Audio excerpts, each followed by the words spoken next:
My father, he was a farmer. And of course, my mom, a farmer's wife. And they usually cultivate sugarcane. My dad would get up in the morning very early. Don't know what time it was, but I can imagine it was quite early, like 4 o'clock or whatever. My mom would cook breakfast, make tea, and so on. And then we'd have to carry this to him in the field, so that we'd have to travel over the river or wherever it is. He was a very hard worker from he was in Jamaica, very hard. As children, you have to do the chores, you have to help out. In those days, we didn't have pipes, water pipes. So we'd have to go to the river to fetch the water and carry the water, sometimes on our head, and then take it to pour in the drum, so that we'd fill up the drum in the mornings before we go to school, and to make sure that there's water available for people to drink, to wash, to cook, and just to get on to make sure that we are able to survive for the day. Although it was hard, I can imagine looking back now, it was hard life. My parents would have found it very hard, but as children, because you don't really know any different, you'd play after you've done your chores and things like that. You go to school, come back. There wasn't a lot of money for especially if you've got a big family. There isn't a lot of money to buy things. It's just hard for them to be able to afford that and afford to feed you, send you to school, buy you clothes and everything like that. When people started to come to England, they didn't intend to come to England for such a long time. They would decide to come over, say for about 5 years, work, make some money, and then go back. They thought it was hard in Jamaica, but when they came over here, it was really hard for a lot of black people to survive, because not only they couldn't get appropriate accommodation, people didn't want to give them accommodation. Rent was very expensive for the black people. So then, because of all that as well, you couldn't really save a lot of money, because you have to work, pay your rent, pay all your bills, and then you have to send money across to give to your family, so that your family would survive over there as well. This 5 years turned into 10, turned into 20, turned into 30, then it ended up that a lot of people now are not going back at all. We came over here in 1969. I think we came on the airplane, and for some reason I've got this Boeing 747. Anyway, I've got this thing called here, BOAC, and that's what I can remember having.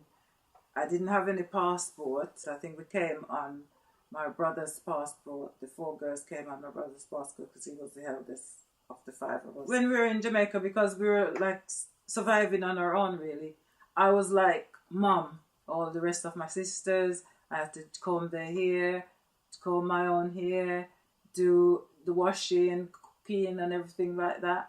And I sort of take over a mother's role from a very young age. When I came over here now, I think probably I was just relieved to say, right, that's it, I give up. I just slept for like about a week. I just couldn't stop sleeping.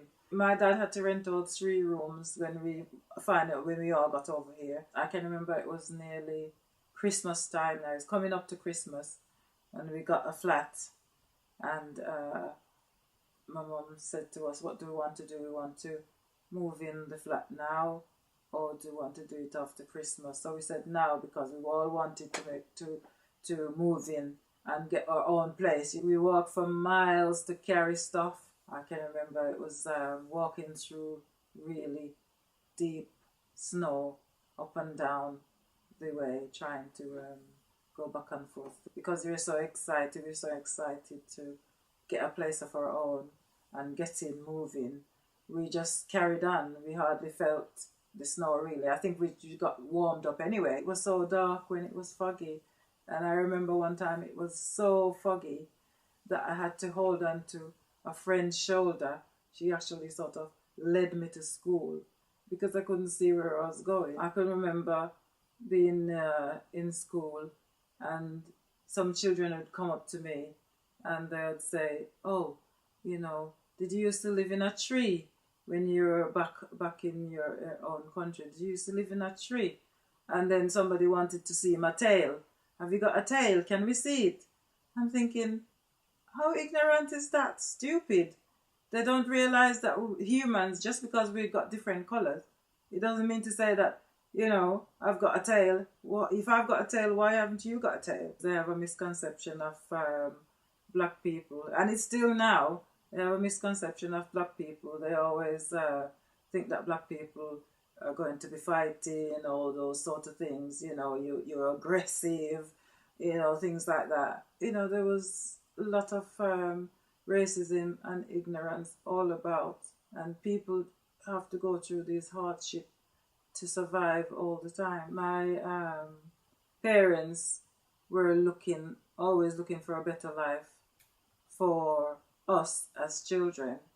So I was brought up in that way as well, wanting a better life for my children. I was trying to help them to read, to write, to make sure that they have a good education. I don't see myself going back to Jamaica permanently. I would like to go back for a while, and go back regularly. But I've got my children here, my grandchildren here now. The point of coming to England was because people wanted a better life. There is a good and a bad side to it. When my mom was over there now, and we were over here, she used to sit on the veranda and she used to yearn to see her children. We always thought that England was the mother country. And at times it's been nurturing, we've managed to survive all the hardship here as well. But now we still yearn to be back in our Jamaica. I think we'd like to return one day, but sadly, some of us won't.